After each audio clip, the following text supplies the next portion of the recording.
Welcome back to our intermediate financial accounting class. For those of you who may be joining us for the first time, my name is Jason Porter, and for the last 8 years I've been an accounting professor teaching this very class, and I love it. The journal entries, the transactions, the workshops, the tables, all the different elements of the financial statements that all come together so beautifully to create a set of information that investors can use to decide whether or not they really want to buy or invest in other ways in a company. In this lecture, we get to talk specifically about different kinds of investments. So it's doubly important for us since it's not only about investments, but it helps us to see how we can use the information that we've been putting together. Before we jump into our discussion though, let's take just a minute and talk about where we are in the class. If you remember, we broke the class down into 3 different modules. The first was about the accounting cycle. The second has been about assets. And over our last couple of lectures, we've been talking about property, plant, and equipment. That means that we're just about done with this module. Now, unfortunately, we can't talk about every single asset, just some of the major assets and the ways that we account for some of the more advanced transactions that are involved in recording assets. So for this lecture, we're going to focus on investments, trading and available for sale securities, and then equity securities that companies can buy. Now, why do we care about this? Well, investments are becoming a more and more important part of the business world all the time. It used to be that companies focused almost solely on whatever their core competency was. But now companies are diversifying through sales and mergers and acquisitions and diversifying their business. And part of that includes buying out rivals by purchasing their stock. In addition, companies now are often planning a little bit more carefully for their future expansion, which means they're trying to save up money so that they have the funds they need to expand, or to handle a pension, or to repay debt. And the purchase of investments is one of the ways that companies can save up the resources that they need for these future plans. Companies may choose to buy stock in other companies for other reasons, not just to save, but also to control their supply of raw materials, to be able to increase demand for their products by buying stock in one of their customers. They also might decide to merge with a rival or create a stock portfolio that will allow them to mitigate their risk.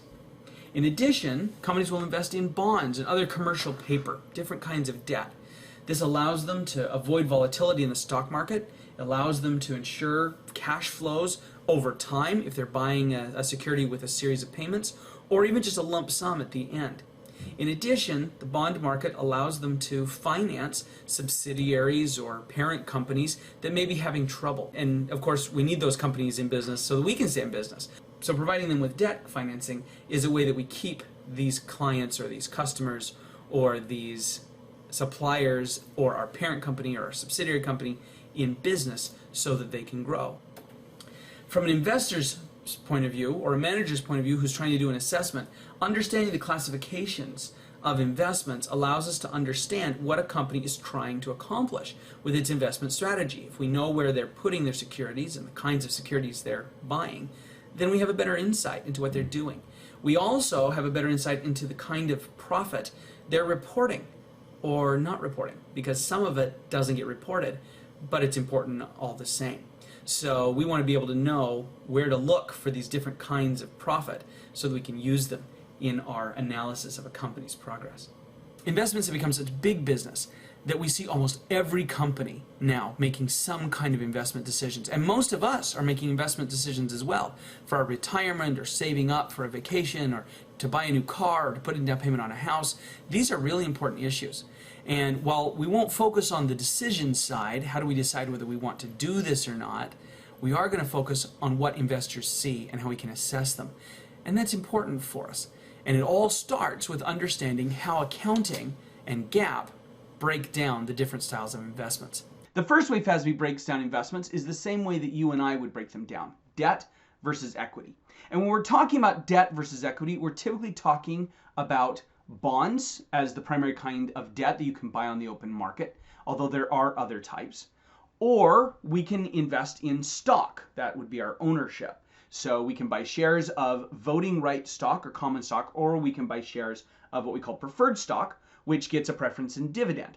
We split them up into these 2 main categories because, of course, the returns that we get and the way that we make a profit is very different under the 2 methods. Stock investments make their returns primarily through dividends and, of course, through selling the stock later on. Debt investments make their money primarily through the payment of interest and then the eventual repayment of the principal. And like stock, bonds can be traded on the open market as well. So we can make money by simply trading the bonds to somebody else. Because they have fundamental differences in the way that they provide returns, the accounting is naturally very different. Let's start with stock investments. We have two main categories of stock investments. The first is what we call fair value investments, and the second are equity investments. Now, a fair value investment is an investment that we are holding to sell eventually. So we're not trying to control the other company. We don't really want the voting rights. We're just buying stock on the open market, and later on we're going to sell it. And we can actively trade these securities, meaning we have an investment department and they're making decisions on when to buy and sell, and we do very active trades. Or we can hold them long term. For example, if we're saving up to pay off a pension or to repay some debt or to expand our business. Either way, we record these investments for eventual sale at their fair value and classify them as fair value securities. The other option with stock investments is purchasing for the vote. We want to control the other company, and we cleverly call these equity investments. Both types, fair value and equity, are equity, right? We're buying stock. But with equity investments, we have purchased them for the equity, for the voting rights, for the control. And so we account for those investments based on our control of the company, as opposed to the fair value investments, which are accounted for using fair market value because we are actively trading them. Next, let's talk about debt investments. This time we have three different categories. The first two, trading and available for sale, are sort of like the fair value for our stock investments. We didn't buy them for the normal purpose. We didn't buy these bonds in order to get the interest revenue and then the eventual repayment of the principal. We bought them to trade them. A trading investment we bought to actively trade. Think day trader. An available for sale bond or investment is one that we're holding for a long-term purpose. So I purchased this bond, I'm going to save it for 2 years, and then instead of waiting for them to repay the bond, I'm going to sell it to somebody else in 2 years when I need the cash to repay my own debt or to do some expansion. So it's like a long-term fair value investment that we might have in our stock. Now, during this time that we're holding a debt classified as trading or available for sale, we'll get our interest payments and we'll record interest revenue and we'll amortize away any premiums or discounts. But we're still going to keep track of them at fair value, just like we do for stock investments that we've held for the purpose of resale on the market. Because that's our goal. We intend to sell them on the market, so we're going to keep track of their value on the market. A held to maturity debt investment is like the notes receivable that we've already studied. We're holding them to get the interest payments and then the eventual repayment of the principal. That's an overview of the different kind of classifications. Now let's walk through some details. Let's start with our stock investments. First is the fair value category. And again, these can be short-term or long-term. Either way, we track the fair or market value on our balance sheet and record any gains or losses on the income statement. Now, this was actually a big debate for a long time because some people said, wait a minute, you haven't actually sold these stocks, so why would you record a real gain or loss? You haven't made or lost anything. It's only a change in value. You shouldn't record this on the income statement until you actually sell it.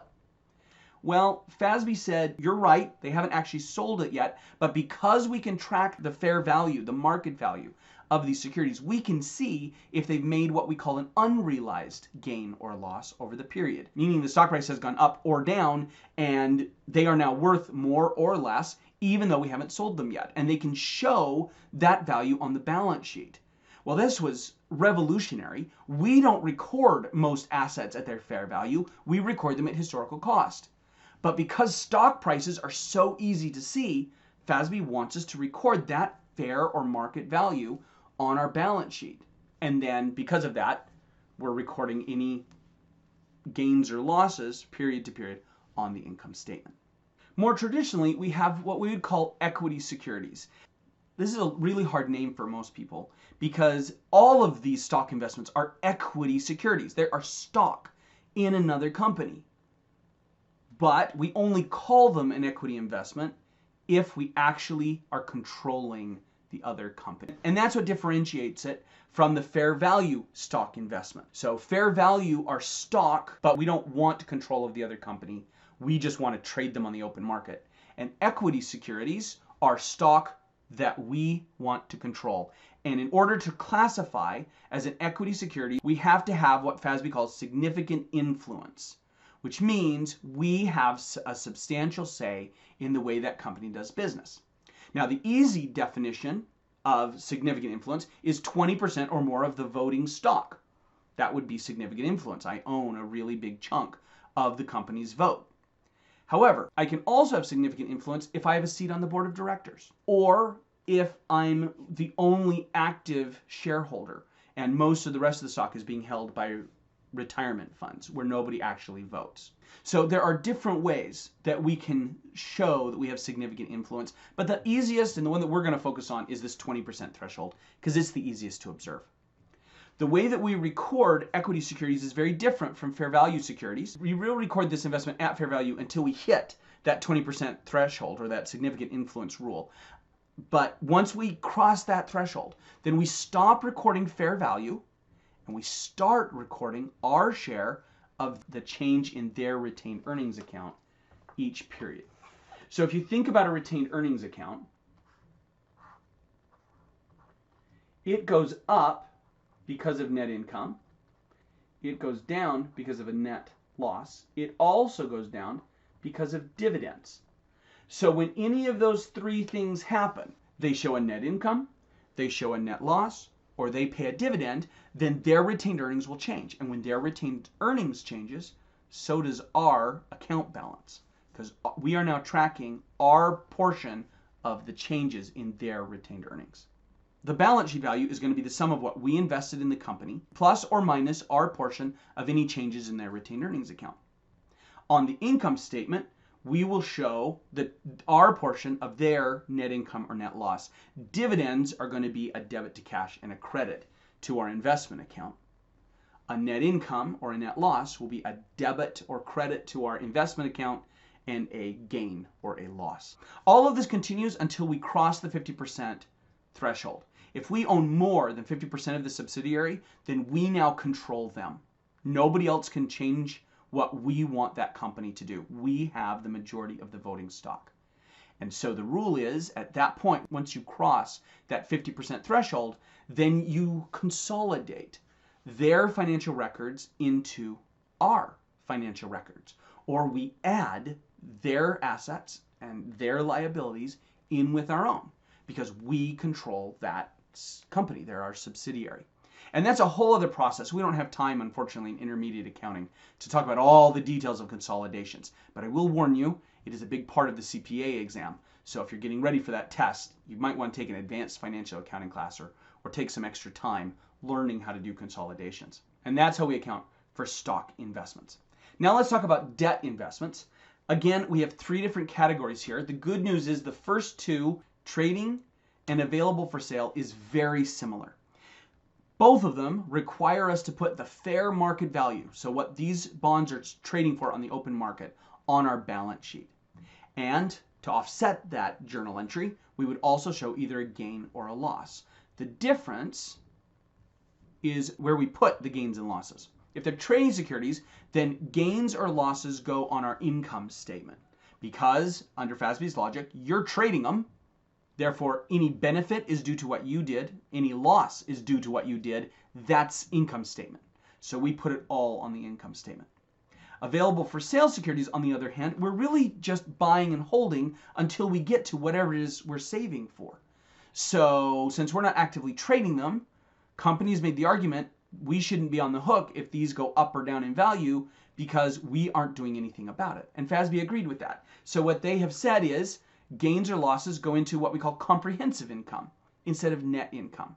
So these are OCI accounts, other comprehensive income. They show up in a separate statement of comprehensive income and go into the balance sheet down below retained earnings. We won't show any gains or losses on the income statement for available for sale securities or debt until we actually sell them.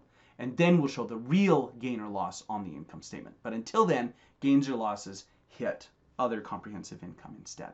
Finally, we have our held to maturity securities. We have purchased these for their cash flows, the interest revenue coming in and the repayment of the principal. Just like with notes receivable, we record these at their amortized costs or net present value. This is defined as the face value or fair value plus a premium or minus a discount. So if we bought them at a little above their fair value, we would record a premium when we initially bought them. And so we take the face value plus however much of that premium we have not amortized away.